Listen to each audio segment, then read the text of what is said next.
بسم اللہ الرحمن الرحیم۔ دوستو، جنگ آزادی میں وہ لوگ جو جنگ آزادی لڑ رہے تھے ان کے تو خاندان تباہ و برباد ہو گئے۔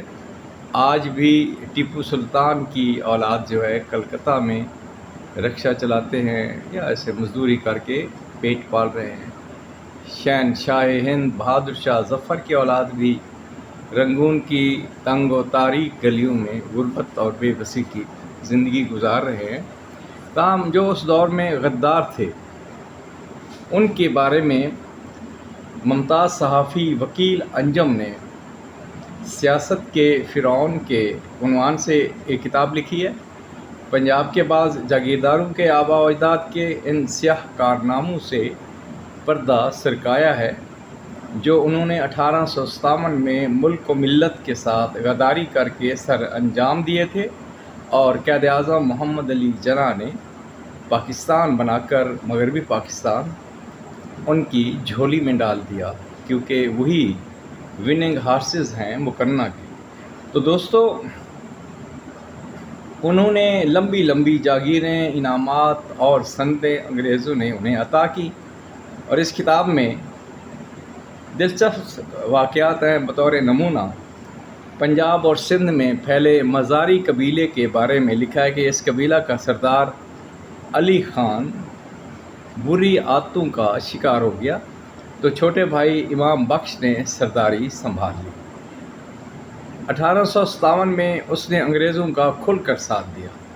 بالآخر انگریزوں نے اسے سر کے خطاب سے نوازا اور متعدد مراعات جو اس خطاب کے ساتھ ملتی تھیں عطا کی۔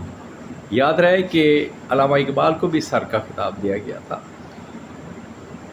دوستو، بجاران خان دریشک قبیلہ کا سردار 1857 کی جنگ آزادی میں حریت پسندوں کے خلاف لڑنے کے لیے دریشکوں کا ایک خصوصی دستہ انگریزوں کو بھیجا۔ دریشکوں کو بھی انگریزوں نے خوب نوازا۔ نواب آف بہاولپور 1857 کی جدوجہد میں انگریزوں کے ساتھ وفا کا دم بھرتے رہے۔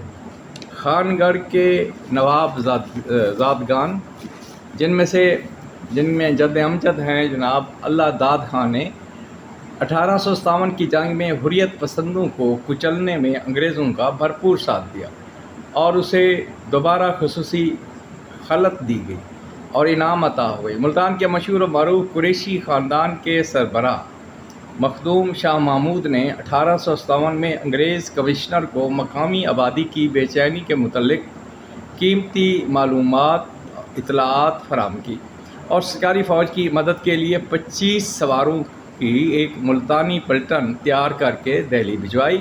ان خدمات کے عوض اسے قیمتی جاگیر، نقد انعام اور 8 کنویں زمین انگریز سرکار نے عطا کی۔ ملتان کے گیلانی خاندان کے سربراہ اور گدی نشین مخدوم سید نور شاہ نے 1857 کی جنگ آزادی میں انگریزوں کا ساتھ دیا۔ انگریز سرکار نے ان کی خدمات کے اعتراف میں انہیں خلعت اور سند سے نوازا۔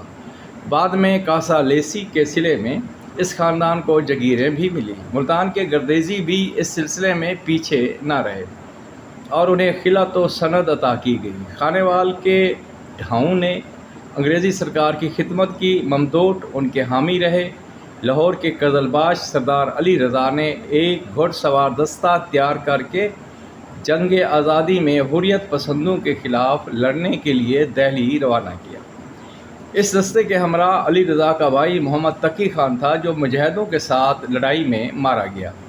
قزلباشوں کو ان خدمات کے عوض خطاب کے علاوہ سند اور وظیفے سے نوازا گیا، اور بعد میں 147 دیہات پر مشتمل تعلقہ داری دے دی گئی۔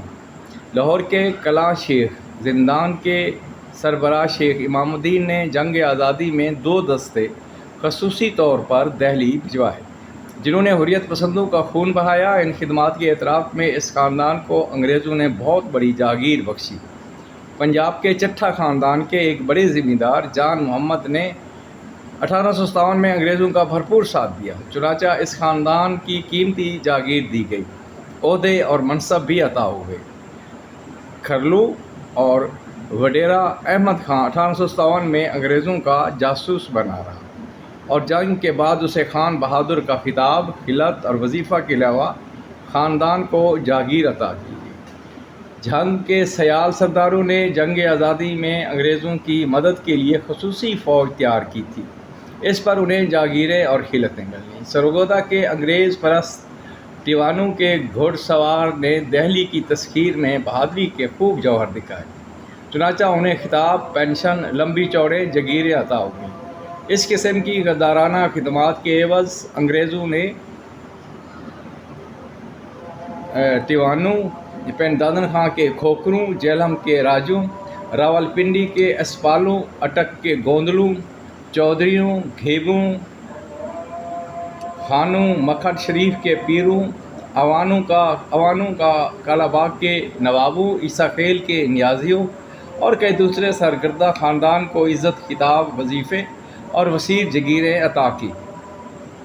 بدقسمتی یہ ہے کہ شہیدوں کے ساتھ غداری کے بل پر فرنگی دور میں سر بلند ہونے والوں کی اولاد آج بھی ممتاز اور معزز ہے۔